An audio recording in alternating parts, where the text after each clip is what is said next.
মুসলমানেরা, ঈমানদারেরা ভালো করে শুনে রাখো, তোমরা যদি মুসলমান হয়ে থাকো, কাফেরদের আক্রমণ যদি তোমাদের উপর আসতে থাকে, তাহলে কি তোমরা দুর্বল হয়ে যাবে, সাহস হারিয়ে ফেলবে নাকি? আল্লাহ পাক রব্বুল আলামিন বলেন, ও দুনিয়ার মুমিন বান্দারা, লা তাহিনু, তোমরা দুর্বল হয়ে যেও না। এক নম্বর আল্লাহর নির্দেশ, লা তাহিনু, দুর্বল হওয়া যাবে না বান্দা।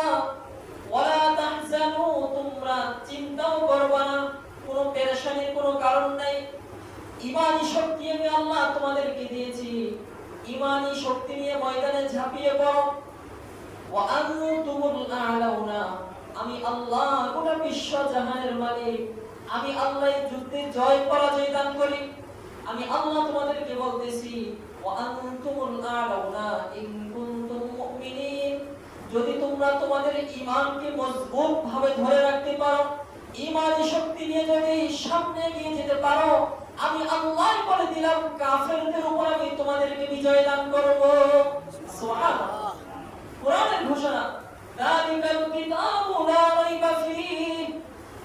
আল্লাহ বলেন, এটা তো এমন একটা কিতাব, এই কিতাবের মধ্যে এমন কথা লেখা হয়েছে যে কথার মধ্যে কোনো সন্দেহ নেই।